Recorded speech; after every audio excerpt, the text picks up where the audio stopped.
시작하도록 하겠습니다.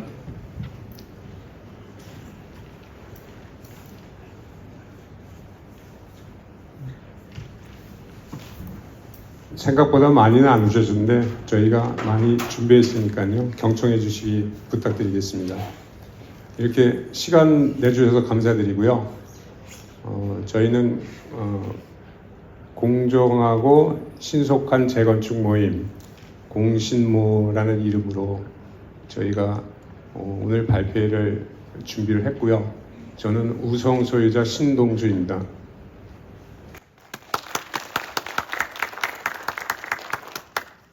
예, 아시다시피 작년 6월 말에 임병업 씨가 정비구역 지정안 발표를 했잖아요.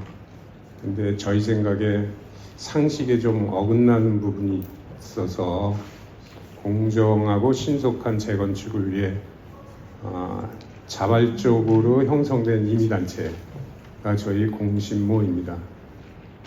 오늘의 진행 순서는 김유성님의 신건축 설계안 설명, 그 다음에 서초그랑자의 구대환 조합장의 재건축 팁, 그리고 질의응답 시간, 그리고 마지막으로 저희 공신모위원회 인사가 있겠습니다. 참고로 지금 설명회 전 과정은 녹화되고 있으니까 유념해 주시기 바랍니다. 저희가 재건축에 대해서 많이 모르시는 부분도 있는 것 같더라고요. 그래서 재건축 상식부터 시작해갖고 그리고 경연이 나아갈 방향, 나침반의 시간이 기대하셔도 좋을 것 같습니다. 김유성님을 소개하겠습니다.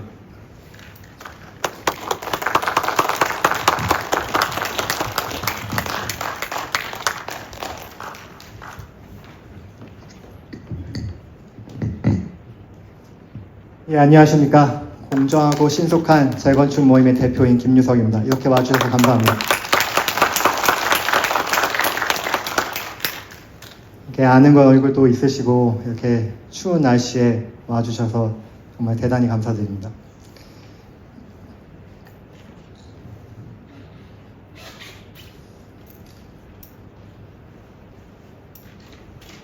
네, 저는 사실 기계공학자입니다. 그리고 반도체 전문가입니다.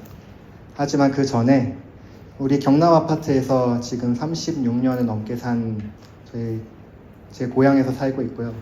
오로지 우리 경호연 단지, 제가 어렸을 때부터 같이 뛰어놀았던 단지를 누리면서 살았던 이 경호연 단지를 오직 좋게 만들고 싶은 마음으로 이 자리에 섰습니다.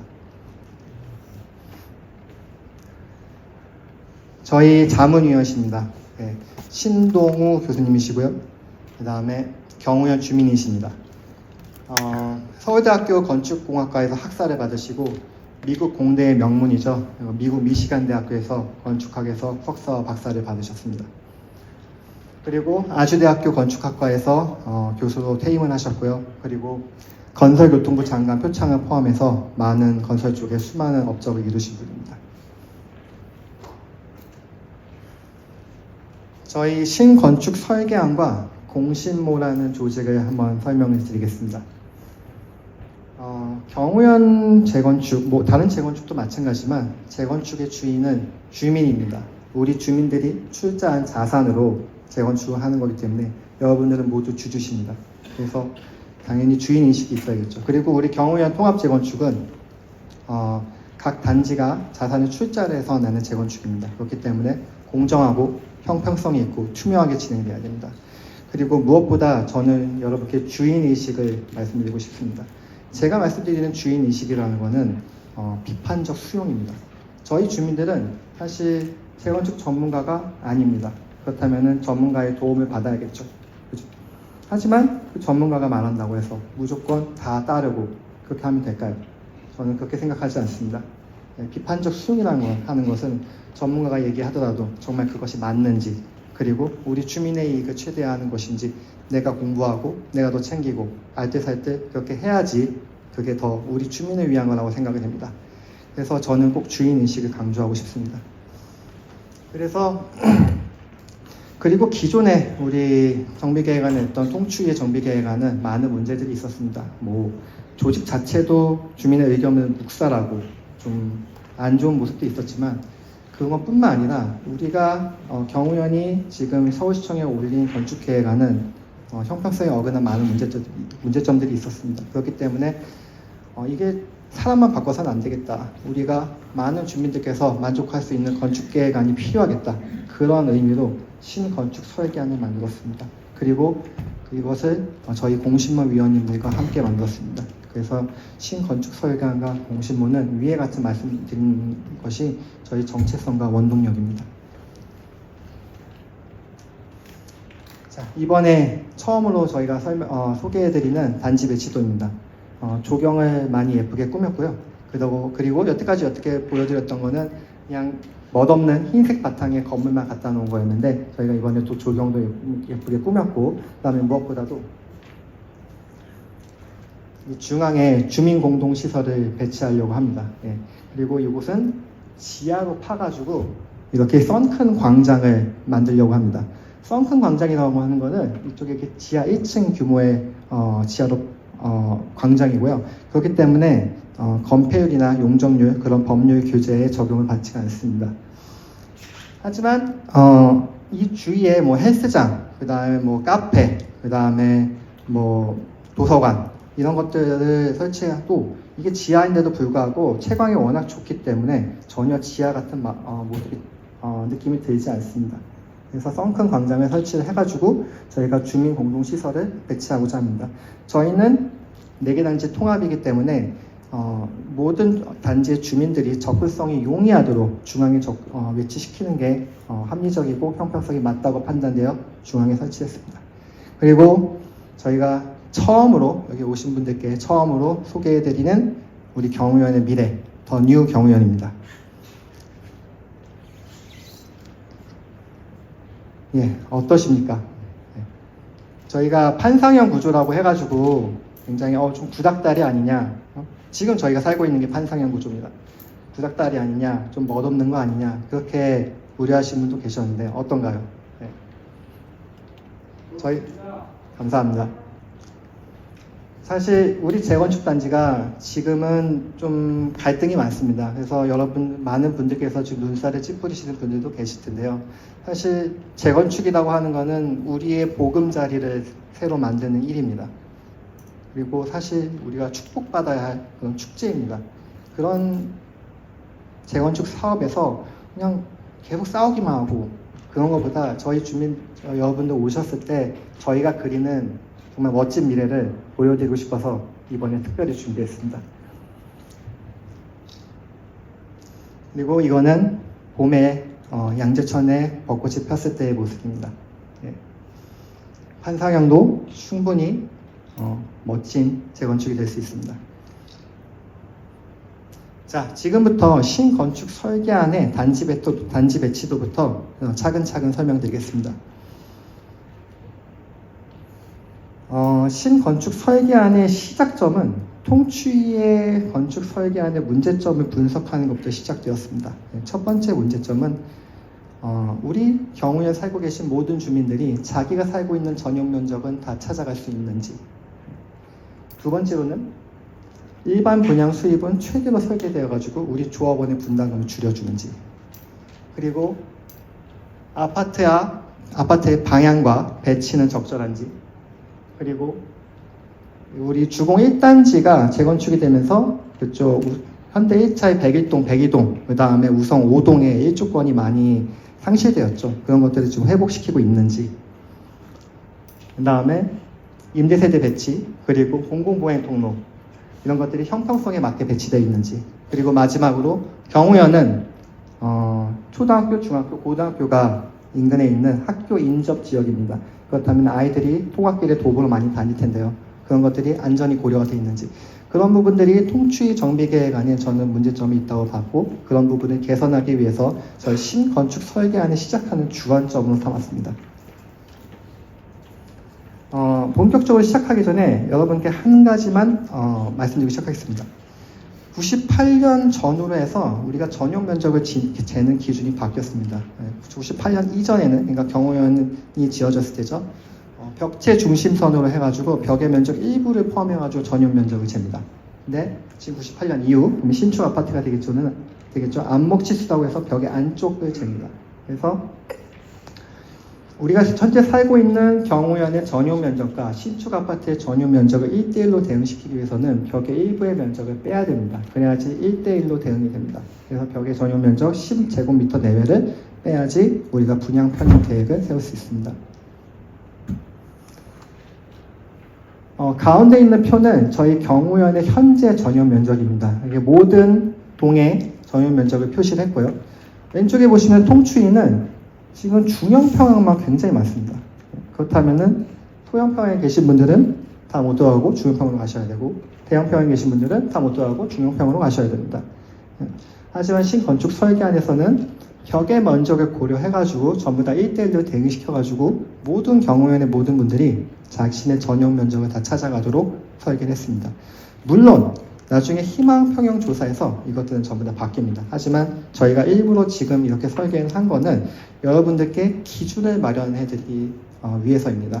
나중에 희망 평형 조사를 할 때 나는 올려가고 싶어. 나는 예를 들어서 31평에 살고 있는데 35평에 살고 싶어. 40평에 살고 싶어. 근데 그 판단할 수 있는 기준이 있어야 됩니다. 예를 들어서 31평에 가는데 분담금이 얼마야? 40평에 갈 때는 분담금이 얼마야? 그런 가격이 있어야지 여러분께 그런 판단할 수 있는 최소한의 정보가 될 수 있기 때문에 일단은 이렇게 기준을 마련한 겁니다. 그래서 이거를 보시고 오늘 설문조사에도 있겠지만 그 뒤에 나오는 분담금 표시 보시고 여러분의 희망평형을 적어줘서 나중에 나가실 때 제출해 주시면 감사드리겠습니다. 자, 이렇게 했더니 저희가 그 벽체 면적을 고려해가지고 1대1 다 전용 면적을 대응시켰더니 저희가 일반 분양 수입이 증가했습니다. 그래서 통추위에서는 일반 분양 수입이 1조 527억, 그리고 저희 신건축 설계안에서는 일반 분양 수입이 1조 1963억, 즉 1436억이 증가했고 우리가 1499세대니까 세대당 그냥 산술적으로 나누면은 9580만 원의 이익이 증가합니다. 하지만 이거는 나중에 희망평형 조사제도 또 변동될 수 있겠죠. 네, 다음으로는 아파트의 방향과 배치입니다. 네. 통추위는 사실 타워형에 배치를 했습니다. 타워형의 배치는 사실 방향과 동간 간격이 좋지가 않습니다. 그래서 저희는 좀 차별점을 두기 위해서 판상형에 배치를 했습니다. 판상형의 배치는 모든 세대가 남향 또는 남동 방향에 배치가 되고요. 그리고 동간 간격이 더 넓어지는 이점이 있습니다. 자, 이거를 그냥 화살표로만 보지 말고 한번 수치적으로 한번 보겠습니다. 통추위의 아파트의 방향은 전체 70%가 북서, 죄송합니다. 북서, 북동, 남서 이거 배치되어 있습니다. 여러분도 아시겠지만 북향이라든지 서향은 아파트 방향에서 그렇게 좋은 게 아닙니다. 요즘은 샤시도 많이 좋아지고 난방도 잘 돼가지고 북향에도 문제 없다고 하는데 어차피 관리비가 증가할 수도 있겠죠. 그래가지고 사실 저희 경우에는 대부분 다 남동향 배치입니다. 그래서 저희 신건축 설계하는 판상형을 해가지고 모든 세대가 남동향 그리고 남향으로 배치를 하였습니다. 그 다음에 여기 현대랑 우성에 계신 분들, 이쪽에 개포로, 요게 개포로입니다. 개포로에 인근한 아파트들 지금 주공 1단지 DH 퍼스트 아이파크 때문에 일조권을 많이 상실하셨습니다.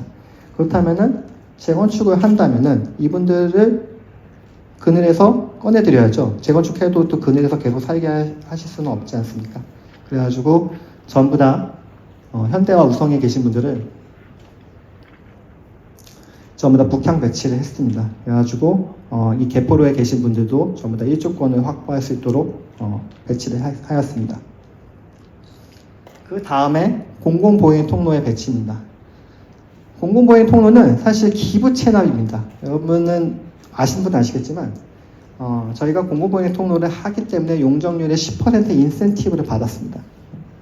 근데 그럼 기부 채널이라면은 단지 간의 형평성이 맞아야겠죠. 그래서 저희는 이 공공보행 통로를 단지 경계선에 전부 맞췄습니다. 그래서 치우침이 없도록 그렇게 배치를 하였습니다. 그 다음에 차량 출입구가 사실 우성에 2개가 있습니다. 그래서 우성 분들께서 많은 불만이 계셨는데요. 그렇다면 어디를 없애야 되는 게 좋겠냐? 아래를 없앨 수도 있고 위에를 없앨 수도 있습니다. 제가 제안드리는 방법은, 저는 경우여에서 오래 살았습니다. 인근에 구룡중학교도 다녔고요, 계초등학교도 다녔습니다. 구룡중학교 정문 여기에 있습니다. 그래서 저는 항상 여기서 여기까지 와가지고 들어갔던 기억이 있습니다. 제가 어렸을 때 가장 많이 사용했던 통학길이 여기입니다. 여기. 그래서 아이들 통학길에 차량의 유출입량을 증가시킬 수 있는 차량 출입구를 설치한다는 게 저는 좀 위험하다고 생각합니다. 이게 아이들의 안전사고는 10년이나 20년 동안 사고가 없다고 해서 한 번만 사고가 나면은 법이 막히는 실정입니다. 그래서 아이들 안전사고는 특히 조심해야 되는데, 위험성을 아예 없애는 게 가장 좋고 우리가 증가시킬 필요는 없습니다. 그렇기 때문에 제가 제안드리는 방법은 우측 상단에 차량 출입구를 삭제하는 게 좋다고 하지만, 결론적으로는 주민의 의견을 수렴해야 됩니다.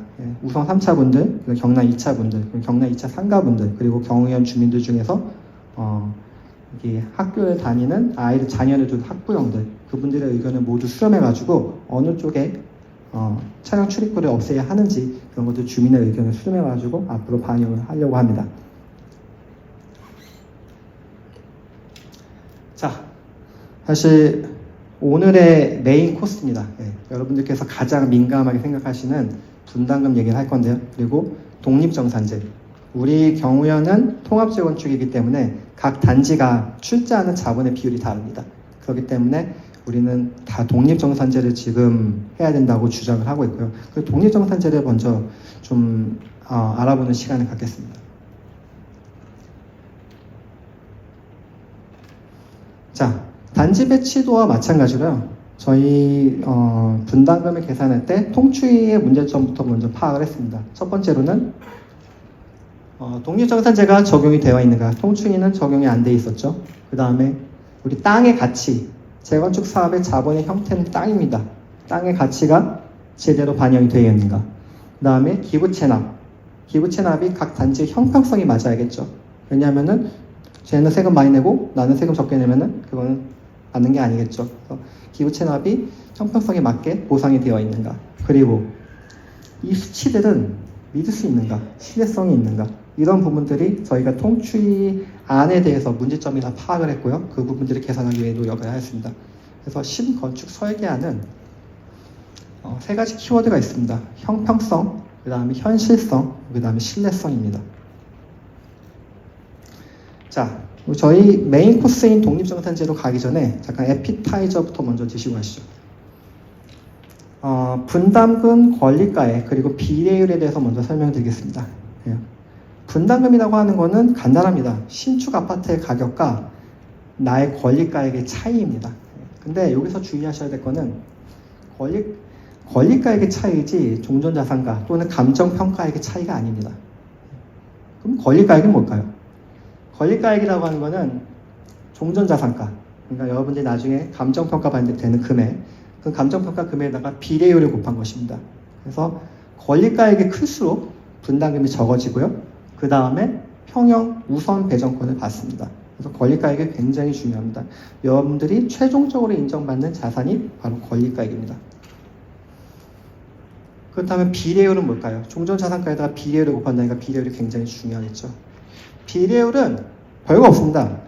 이익의 합계를 여러분들 단지나 아니면 전체의 종전자산가의 합계로 나눈 값입니다. 그렇다면은 그 나누는 단위를 전체로 볼 것인지 아니면은 각 단지별로 볼 것인지 그 차이가 있습니다. 통추위는 전체로 봤습니다. 그렇다면은 독립정산제가 아니죠. 여기서 독립정산제라고 하는 거는 각 단지별로 이익의 합계를 그 단지의 종전자산가의 합계로 나눈 것을 의미합니다. 그래서 비례율이 크면은 여러분들 권리가액도 높아지고 분담금도 적어지겠죠. 그러면 비례율을 어떻게 키우겠습니까? 이익이 많거나 아니면 종전자산과 합계가 적으면은 분자가 크거나 분모가 작으면은 이 비례율이라는 값은 커지게 되겠죠. 자, 그러면은 비례율에는 세 가지 요소가 영향을 미칩니다. 첫 번째로는 대지 면적입니다. 결국 재건축 사업이라고 하는 거는 내 땅에다가 집을 지어가지고 팔아가지고 수익을 올리는 겁니다. 그렇다면은 땅이 넓어야지 더 많은 집을 짓고 수익을 올릴 수 있겠죠. 그래서 식으로 보면은 이 비례율식에서 이 이익의 합계가 증가합니다. 그래서 분자가 증가하기 때문에 전체 비례율이 증가하는 겁니다. 그렇다면은 우리 4개 단지에서 가장 대지 면적이 넓은 곳은 현대 1차. 이거는 등기부 등본상에 나온 수치이기 때문에 부정할 수가 없습니다.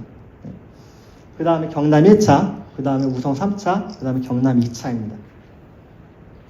그 다음 용적률입니다. 용적률이라고 하는 거는 이 토지에 대해서 얼마나 지금 쓰고 있냐는 겁니다. 그래서 용적률이 작다고 하는 거는 내가 집을 지을 수 있는 여분이 많아집니다. 그렇다면은 내가 용적률이 작다고 하는 거는 토지에 대비해서 내가 지금 사용하고 있는 면적이 작기 때문에 이 종전자산과 합계의 규모가 떨어집니다. 그렇다면은 비례율식에서 분모값이 적어지는 거죠. 그렇다면은 비례율은 용적률은 어디가 제일 낮냐? 지금 경남 1차가 가장 낮고 그 다음에 우성 3차와 현대 1차가 비슷하고 경남 2차가 가장 큽니다. 마지막으로 대형 평형 위주의 구성이 비례율 산정에 유리합니다. 대형 평형은 땅이 넓습니다.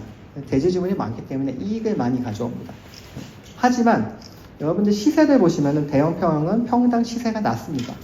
왜냐하면 규모가 크니까 거래가 그렇게 많이 활발히 일어나지 않습니다.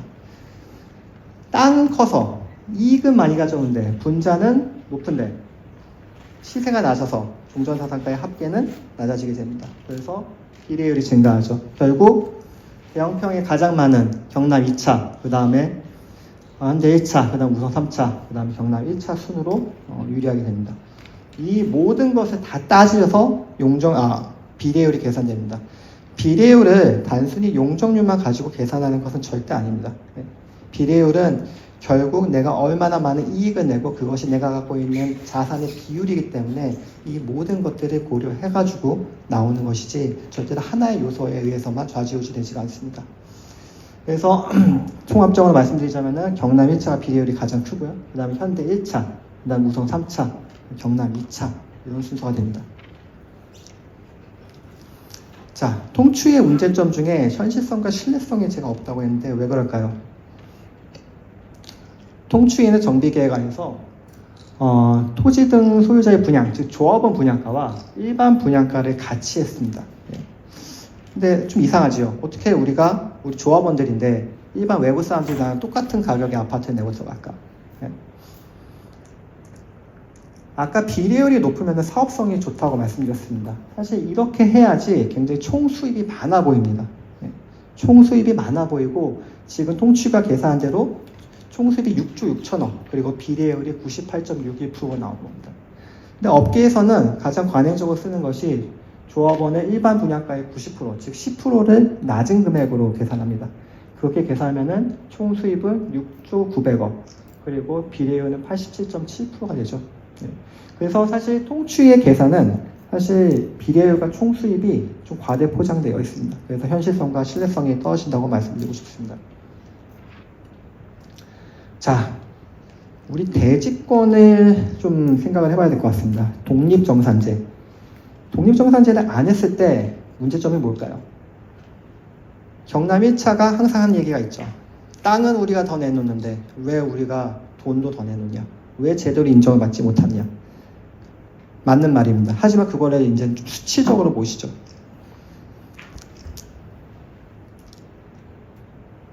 각 단지가 출자하는 땅의 비율은 경남 1차 26.58%, 경남 2차 18.42%, 우성 3차 25.87%, 현대 1차 29.13%입니다. 하지만 우리가 최종적으로 인정받는 권리가의 통추의 계산에 의하면 경남 1차는 25.04%, 경남 2차는 19.86%, 우성 3차는 26.59%, 현대 1차는 28.51%입니다. 나는 죄송합니다. 저는 경남 1차 주민으로서 이 전체 26.58%의 자본을 투자했습니다. 땅의 형태로요. 하지만 인정받는 거는 25.04%만 금액으로 인정받습니다. 이 괴리감이 생기죠. 쉽게 얘기해서 아까 말씀드린 대로 내가 출자한 땅의 가치를 금액으로 제대로 인정 못 받고 있는 겁니다. 이게 문제입니다. 그래서 각 잔지 대지 면적 출자 비율이 건립가액의 비율과 같지가 않습니다. 지금은. 그렇다면은 어떻게 하면은 이거를 형평성 있게 바꿀까요? 저희 공시모가 제안하는 것은 대지 면적 출자 비율 기준 독립정산제입니다. 예를 한번 들어보겠습니다. 제가 여러분과 한번 사업을 해보겠습니다. 아파트를 지어서 분양하는 사업입니다. 저는 돈이 별로 없습니다. 1조 원을 투자하겠습니다. 여러분들은 돈이 굉장히 많으십니다. 100조 원을 투자하셨습니다. 그러면 자본의 비율은 1대 100이죠. 그렇다면 이익은 어느 비율로 가져가는 게 좋을까요?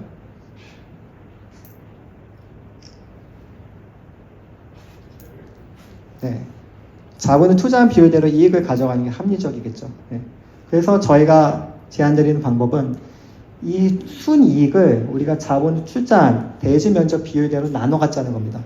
그렇게 되면은 각 단지별 이익이 나오고요. 상가를 포함해서. 그리고 각 단지의 종전 자산 추정 가격을 합계를 나눠버리면은 각 단지의 비례율이 나옵니다. 아까도 말씀드린 것처럼 비례율을 단지별로 계산하는 게 독립정산제라고 하였습니다. 그래서 각 단지의 비례율이 기존 통합 98.61%에서 경남 1차 108.11%, 경남 2차 94.51%, 우성 3차 99.10%, 그 다음에 현대 1차 104.08%의 비례율이 계산됩니다. 그렇다면은 아까 우리가 비례율의 대지 면적의 비율과 건립가액의 비율에 괴리감이 있었죠. 이것들이 해결된지 한번 보시겠습니다.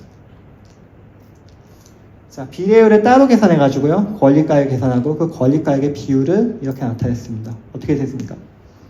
건립가액의 비중과 그 다음에 출자한 땅의 비중이 정확하게 같아집니다. 그래서 출자한 땅의 가치를 제대로 인정받는 방법이 저희가 제안드리는 대지면적 출자 비율 기준 독립정산제입니다. 물론 여기에는 아직 반영이 안 된 요소들이 있습니다. 사실 경남이 2차가 도곡역이 가깝고요. 그 다음에 우성 3차가 학교가 가깝고요. 그 다음에 어떤 집은 양재천 조망이고요. 이런 것들이 다 있습니다. 그 각 단지의 프리미엄들이 있습니다. 그런 것들은 나중에 사업시행 인가 계획, 사업시행 계획 인가 후에 그 다음에 종전 종후 자산 평가 때 그때 그런 모든 가치의 프리미엄들이 다 반영이 됩니다. 집집마다. 그래서 이 대지 면적 출자 비율 기준 독립정산제는 독립정산을 하는 뼈대라고 생각하시면 됩니다. 그 뼈대 위에 여러분들이 생각하시는 그런 프리미엄들이 산으로 붙게 됩니다. 그래가지고 그런 것들이 전부 다 고려가 됩니다. 나중에. 자, 그렇다면은 우리 단지에는 재건축을 준비하는 모임이 3개가 있습니다. 통추위, 신통위, 그리고 공신모. 각 단지의 정산 방법을 한번 비교해 보시죠. 통추위는 독립정산제는 하지 않았습니다. 비례율이 모든 단지가 같습니다. 아까 말씀드린 대로 땅을 출자한 비율이 건립가액과 비율과 맞지가 않습니다. 신통위, 사실 독립정산제는 이익을 어떤 기준으로 나누냐가 중요합니다. 근데 저는 사실 이 수치만 봤지 어떤 근거로 그 이익을 나눠서 이 비례율을 계산했는지는 저는 알지 못합니다. 그래서 근거 미상의 독립정산제라고 일단 표기해놨습니다. 그리고 공신모는 아까도 말씀드린 것처럼 단지별 대지면적 출자 비율 기준 독립정산제를 하였습니다. 그래서 비율이 이렇게 나왔고요. 그래서 어떤 단체가 계산하는 방식이 여러분들의 비례율을 높이고 권리가액을 높이고 분담금을 줄이고 형평성에 맞는지 여러분께서 좀 판단해 주시기 바랍니다. 그렇게 해서 나온 값들이 이 분담금의 차이입니다. 아까 보여드렸던 자료는 이거는 공신모가 제안하는 독립정산제 방식을 통추위의 건축 설계안에 적용한 겁니다. 왜냐하면 동등한 비교가 되기 위해서요. 건축 설계안이 바뀌면은 다 바뀝니다. 그래서 베이스는 똑같이 두고 우리 정산 방식만 비교하자 해가지고 통추의 건축 설계안을 통일시킨 겁니다. 하지만 저희는 신건축 설계안이 나와서 새로 설계를 해왔죠. 그렇다면은 신건축 설계안과 저희가 제안하는 독립정산제 방식을 이렇게 콤비네이션을 해보면은 그리고 그것을 통추위 분담금과 한번 비교를 해봤습니다. 하지만 여기서 유념하셔야 될 거는 통추위의 분양평형 계획과 신건축 설계안의 분양평형 계획은 정확하게 같지가 않습니다. 그렇기 때문에 약간의 그 면적 보정 개념이 좀 들어가야 됩니다. 예를 들어서 경남에 31평에 계신 분들 34평으로 갔습니다. 분양면적, 전용면적 기준 84.98입니다. 분담금 1억 8천 내야 됩니다. 하지만 37평으로 갔을 때 약 5제곱미터 평형을 1.7평이 더 증가해도 신건축 설계안에서는 분담금이 1억 5,400이 감소합니다. 그렇다면 같은 면적으로 갔을 때 전용면적 1평당 1억으로 계산했을 때 이것을 보정을 하면은 결국 신건축 설계안에서는 분담금이 3억 감소하는 겁니다. 같은 논리로 경남의 모든 세대들은 3억에서 3억 9천까지 분담금이 감소합니다. 경남 2차는 잠깐만 이따 얘기할게요. 그리고 같은 논리로 우성에 계신 분들은 분담금이 1억 1,600만 원에서 1억 4천 정도 감소하고요. 현대에 계신 분들은 분담금이 2억에서 2억 5천 정도 감소합니다. 아까 땅의 가치를 가장 인정받지 못하는 곳이 경남 1차였죠. 그렇기 때문에 분담금이 가장 많이 감소하는 겁니다. 그 다음이 현대 1차였죠. 그래서 그 다음으로 감소하고요. 우성 3차는 사실 내놓은 땅에 비해서 조금 더 인정받고 있었습니다. 조금 더. 그렇기 때문에 분담금의 감소 내역이 그렇게 크지는 않습니다. 그리고 경남 2차. 사실 저희가 이 독립정산제를 준비할 때 굉장히 많이 고민했습니다. 사람의 심리가 아무리 맞는 말을 해도 너 독립정산 했더니 분담금에서 1억에서 2억 더 내라. 그러면 어떨까요? 납득할 수 있을까요? 그래서 경남 2차가 절대 말도 안 한다. 그러면은 재건축도 못합니다. 저희가 신건축 설계안을 만든 이유는 최대한 많은 주민들의 합의가 이루어져서 이렇게 원만하게 진행되는 그런 마음으로 만들었습니다. 그렇다면 경남 2차 분들은 어떻게 될까요? 그렇기 때문에 아까 우리가 몰랐던 그 면적을 찾아가지고 일반 분양 수입을 증가시키면서 경우에 전체 모든 세대에 약 9,500만 원의 수입을 안겨드리고 그 다음에 독립정산제를 시행한 겁니다. 그렇기 때문에 보시면은 경남 2차의 소형평수는 오히려 분담금이 감소합니다. 독립정산제를 해도. 하지만 대형 평수는 분담금이 2천에서 4천만 원 정도 증가하죠. 하지만 이게 우리가 일반 분양 수익을 증가시킨 그런 요소들이 전부 다 고려된 겁니다. 자, 마지막으로 기부 체납입니다. 기부 체납도 세금의 일종입니다. 형평성에 맞아야겠죠. 각 단지의 대지 면적 대비 기부 체납 비율은 전체는 5.9%입니다. 그러면은 형평성에 맞다면 각 단지도 5.9%가 돼야겠죠. 경남 1차는 5.7%입니다. 준수합니다. 조금만 더 내면 됩니다. 하지만 다른 단지는 어떻습니까? 경남 2차는 1.9%, 너무 안 내고 있었죠. 우성 3차는 7.1%, 현대 1차는 7.7%였습니다. 단지 간의 형평성이 맞지가 않았습니다. 그렇다면 이거를 어떻게 보정을 해야 될까요? 쉽고 간단한 방법은 현금 보상입니다. 그 땅의 가치를 일시적인 땅의 가치를 현금으로 환산해가지고 그걸 보상해드리는 겁니다. 하지만 좀 아쉬운 면도 있습니다. 왜냐하면 땅의 가치는 지속적으로 오르는데 이걸 일시적인 가치로 그냥 보상을 끝낸다? 그래서 저희는 사실 대안으로 대지로 보상하는 방법도 있습니다. 그러면은 얼마만큼 보상을 해야 될까요? 독립정산제라고 하는 거는 내가 출자한 자본의 비율대로 이익도 가져가지만 내가 출자한 자본의 비율대로 세금도 내야 됩니다. 그게 독립정산제입니다. 그러면은 출자한 땅의 비율대로 전체 기부채납 면적을 나눠 가져야겠죠. 그렇게 해서 제대로 계산한 독립정산 기부채납의 면적은 이 숫자와 같고요. 그리고 실제와의 차이는 이 빨간색입니다. 보시면은 경남 1차는 77.3만 더 내면 됩니다. 경남 2차는 좀 많이 내야죠. 908.6을 더 내야 되고요. 우성 3차랑 현대 1차는 각각 357.9, 629.0의 제곱미터의 면적을 덜 내야 됩니다. 그래서 이 부분들을 경남 1차는 조금만 더 내고 이 부분들을 우리 경남 2차의 공원으로 조성을 하자. 그래서 현대 1차, 우성 3차 있는 이 공원을 잘라가지고 소공원 1이나 2로 옮기자. 그게 저희가 제안드리는 방법입니다. 각각의 장점이 있습니다. 첫 번째 소공원 1은 사실 여기가 이제 주민 편의시설, 공동시설이 들어가기 때문에 이 공원에서 주민들께서 쉬실 수 있는 공간을 마련할 수 있고요. 두 번째 소공원 2는 사실 이게 통경 축의 대문 역할을 해줄 수 있습니다. 우리는 지구단위 계획에 의해서 통경축이 존재합니다. 그래서 공원을 위아래로 설치해야지 이 외부인들이 단지 내부가 훤히 들여다보이는 그런 좀 안 좋은 점을 감소시킬 수 있습니다. 그래가지고 공원을 위아래로 설치해가지고 조경을 설치해가지고 그리고 단지가 이 통경축을 통해서 단지가 훤히 들여다보이지 않도록 사람이 보이면은 들어가고 싶습니다. 그렇다면 외부인의 유입이 많아지겠죠. 하지만 위아래도 공원을 설치해가지고 이렇게 단지가 안에 잘 보이지 않도록 그렇게 하는 장점이 있습니다. 어쨌든 중요한 거는 주민의 의견입니다. 저희는 제안을 드리는 것뿐 현금 보상이 많으시면은 원하시는 분이 많으면 현금 보상으로 가야겠고요. 그다음에 대지 보상이 많으시면 대지 보상으로 가야 될 것 같습니다. 그래서 결론입니다. 저희 신건축 설계안은 주민을 위해서 만들었습니다. 일단 여러분들 희망평형 조사의 기준을 마련하기 위해서 현 전용 면적을 신축과 구축 1대1로 대응시켰습니다. 그 다음에 일반 분양 수입을 최소로 해가지고 분담을 감소시켰고요.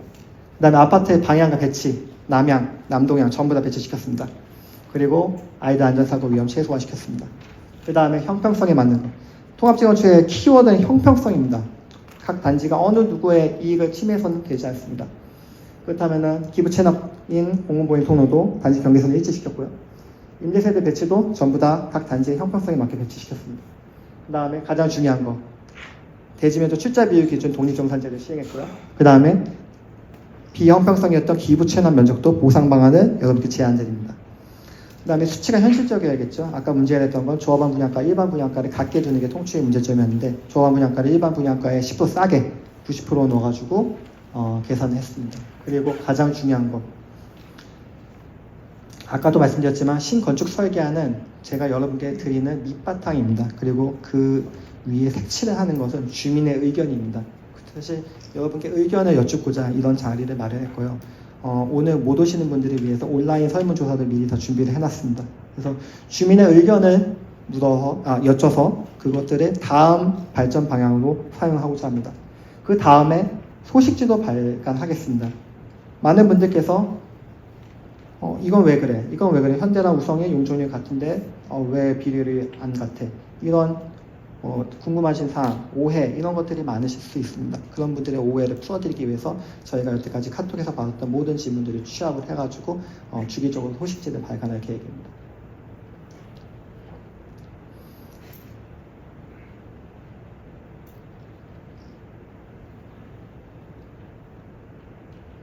죄송합니다.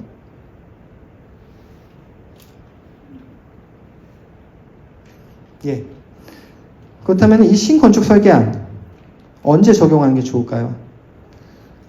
재건축의 속도가 이것 때문에 늦어지는 건 아닐까요? 사실 건축 계획을 바꾸는 것은 모든 재건축 단지가 똑같지만 조합 설립 인가 후에 시공사 선정 전에 건축 시행이 바뀌기 전에 바꿉니다. 이거는 모든 재건축 단지가 다 똑같습니다. 어느 조합도 안 바꾸는 조합이 없습니다. 그렇다면은 어차피 바꿀 거 이때 바꾸는 게 지금 우리 경우의 재건축 속도도 늦추지 않는 최적의 시점이라고 저는 생각합니다. 그래서 이 파란색 별표 때 발전대 신건축 설계안으로 변경할 계획입니다. 그 다음에 향후 일정입니다. 제가 오늘 아침에도 서울시청 경호연 담당 팀장님 사무관이죠. 연락을 드렸습니다. 언제 정비구역 지정이 됩니까? 네. 경호연은 신속통합기이기 때문에 도시계획 심의회가 열리는 게 아니라 그보다 작은 규모의 소권 소위원회가 열립니다. 지금 예정이 2월 17일입니다. 2월 17일 날 소권 소위회가 열릴 거고요. 잘 하면은 정비구역 지정이 3월에서 4월 정도 예상이 됩니다. 그렇다면은 서울시는 추진위원장 선거를 합니다. 구청 주관으로 선거를 하고요. 구청에서 이제 용역 업체를 입찰을 합니다. 그래서 용역 업체가 들어와서 선거를 관리를 하게 됩니다.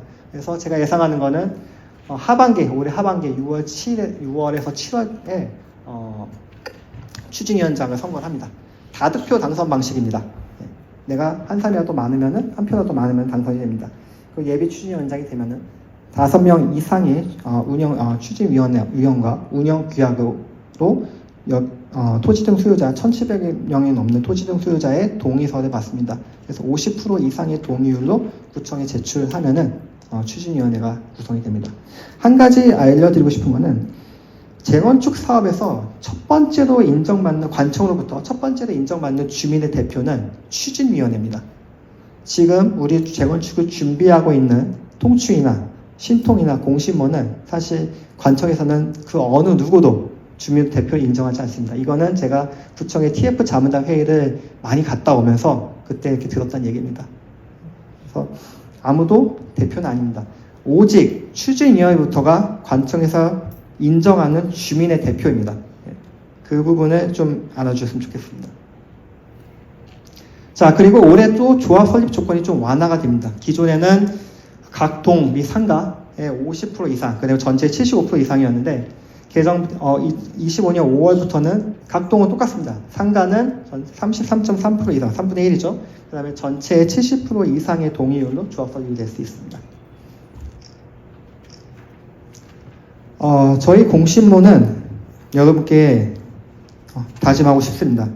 3년 이내 이주 시작, 그리고 8년 이내에 입주 시작. 굉장히 어렵습니다. 하지만 우리 주민이 뜻을 모으고 협력할 수 있다면 저는 안 될 거는 없다고 봅니다. 굉장히 지금 눈살 찌푸린 일도 있고 서로 인신공격도 하고 갈등이 많은 것은 사실입니다.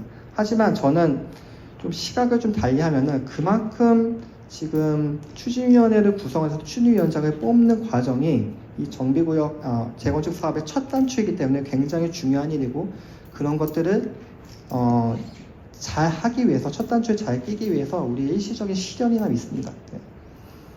비가 온 뒤에 땅이 더 굳는 법입니다. 여러분들이 열심히 고민하셔가지고 여러분들의 소중한 한 표를 행사하셔가지고 추진위원장을 뽑았습니다. 아주 운전석에 앉혀가지고 핸들 잡아줬죠.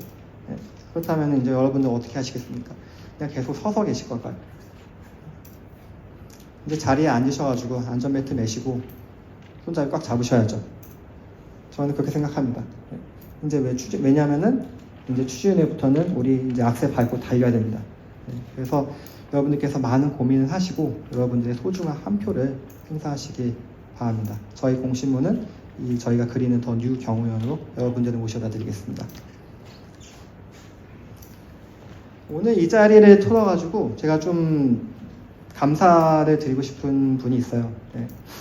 사실 사랑하는 우리 가족한테 제일 감사드리지만 제가 이 신건축 설계안을 준비할 때 여러 지혜를 빌려주신 분들이 계십니다. 그 중에 한 분이 저한테 그러시더라고요. 네가 옳다고 생각해야지 끝까지 밀어붙일 수 있다고. 사실 이 신건축 설계안을 만들 때는 저는 수많은 판단의 연속이었습니다.